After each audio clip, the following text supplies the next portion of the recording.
సబ్బండ వర్గాలకు విద్య అదేవిధంగా రైతులకు సబ్బండ కార్మికులకు నేను అండగా నిలబడాలని చెప్పేసి ఇలా తల్లిదండ్రులైనా నాకు ఎవరున్నా నాకు సంబంధం లేదు వారితో అని చెప్పేసి మన కోసం వచ్చిన కవితక్క గారికి, అదేవిధంగా ఈ తెలంగాణ రాష్ట్రంలోనే కాదు భారతదేశంలో ఏ విద్యార్థికైనా ఎక్కడ ఎటువంటి సమస్యలు వచ్చినా వాళ్లకు నేను అండగా ఉండాలి, వాళ్ళ తరఫున నేను పోరాటం చేయాలని చెప్పేసి డిఎస్ఎఫ్ఐ జాతీయ అధ్యక్షులు వివేక్ గారికి, అదేవిధంగా ఈ ప్రోగ్రాంకి అక్కతో పాటు మన నిరుద్యోగ సమస్యలు తీసుకెళ్లిన మన రవి రాథోడ్ గారికి, ఈ సమస్యల పైన ఎన్నో రోజుల నుంచి కొట్లాడుతున్న జేఏసీ నాయకులు ఇందిరా గారికి, అదేవిధంగా శంకర్ నాయక్, మన ఆకాష్, మన నవీన్ పట్నాయక్, శంభు మరియు మిగతా నిరుద్యోగులందరికీ పేరు పేరున ధన్యవాదాలు తెలియజేస్తా ఉన్నా.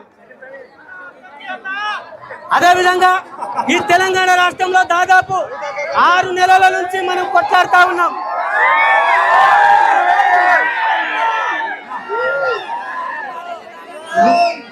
సాయిబాబా దీక్ష అయినా 45 రోజులతో ముగిసిపోతుందేమో కానీ మన నిరుద్యోగుల దీక్ష ఈ నోటిఫికేషన్ వచ్చి జాబ్ కొట్టేదాకా అన్న విషయం అందరికీ తెలుసు కదా.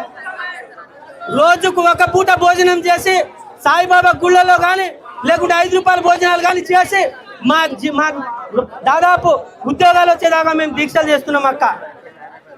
ఈ రేవంత్ రెడ్డి మీకు ఉద్యోగాలు ఇస్తాడా ఇయ్యడని చెప్పేసి నేను రెండు ఎగ్జాంపుల్ చెప్తా.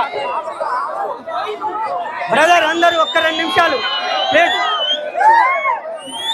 ఇవాళ ఇదే కాంగ్రెస్ ప్రభుత్వం సంబంధించిన ముఖ్య నాయకులు రాహుల్ గాంధీ చిక్కడపల్లి లైబ్రరీకి వచ్చిర్రు, ప్రియాంక గాంధీ సరూనగర్ స్టేడియానికి వచ్చిర్రు.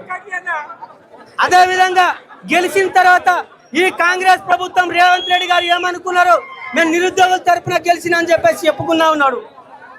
దానికి సంబంధించి నిరుద్యోగుల జైత్రయాత్ర అని చెప్పేసి ఇలా దిల్సుఖ్ నగర్ వేదికగా వచ్చిన బల్మూర్ వెంకట్ కానీ రియాజ్ కానీ కోదన్ రామ్ సార్ కానీ ఎక్కడ పడినారు అని చెప్పేసి అడుగుతా ఉన్నా.